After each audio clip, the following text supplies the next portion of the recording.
बेले विच अज कल दे कल युग च जिहड़ा ये बेला चला करता है, इस बेले दे विच ना कुड़ी जगतै उपर भरोसा करे ते ना जगत कुड़िया पर भरोसा करे। हूँ तुस सोचा दी होगो ये जगत कुड़िए की गल कुत्थुआं लेई आया, ये पागल होई गया। पर केह् करां,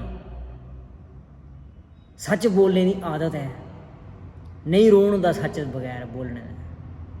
गल करनी मूँहें उपर कोरी, गल करनी मूँहें उपर कोरी, भावें लग्गै मिठी ते भावें लग्गै कौड़ी। मैं सारे जगतें कुड़ियें की गल नहीं करगा, बिच किश जगत कुड़ियां होंदे न पौंदियां पौंदियां मिठियां मिठियां गल्लां करदे आ। जेल्लै ब्याह दा बेल्ला औंदा फ्ही गलांदे कि साड़ी मम्मी नहीं मन्ना दी, साड़ा पापा नहीं मन्ना दा। जिस वेल्लै तुस पौंदियें गल लगे हे करन मिठियां मिठियां, उस वेल्लै तुसें गी ये चीज़ सोचनी चाहिदी ही कि अस गल करगे साड़ी मम्मी मनदी है ब्याह वास्ते, पापा मनदा साढ़े ब्याह वास्ते, फ्ही जाइयै गल करनी ही तुसें। मगर उस टाइम चांबला चढ़े दे हे, हिरखै दा भूत चढ़े दा हा तुसें गी।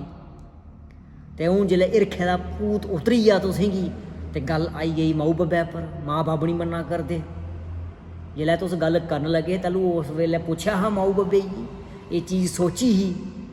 अज्ज दी जेह्ड़ी मेरी वीडियो बनाने दा मेन मकसद ये है दोस्तों, कुड़ियें उप्पर भरोसा नहीं करेओ जगतो, ते कुड़ियो जगतें उप्पर तुस भरोसा नहीं करेओ। जिथे माँ बब्ब गलांदे ब्याह वास्ते उत्थे ब्याह करी लैओ।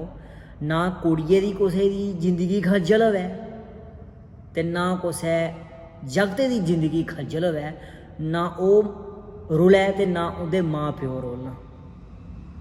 ठीक है, ते केह् करना, सच बोलन जंदा, सच बोलने दे बगैर अ'ऊं नहीं रेही सकदा। अगर तुसें गी एह् गल स्हेई लगी होवै जेह्ड़ी अ'ऊं तुसें गी सनाया है, गलाया है तुसें गी, ते अपने अपने कमेंट, अपने अपने सुझाव जरूर सनाएओ मिगी कि अ'ऊं गलत बोलेआ जां स्हेई बोलेआ। मैं फ्ही बी इ'यै गलाना चाह्न्ना कुड़ियें जागतें गी, अपने कन्नै हिरख करो, अपने माँ प्यो कन्नै हिरख करो।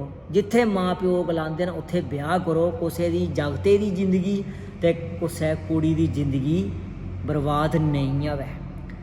अगर तुस साढ़े यूट्यूब चैनल कन्नै जुड़े दे हो सच्चियां गल्लां सुनने वास्ते, सब्सक्राइब करना नहीं भुल्लिओ।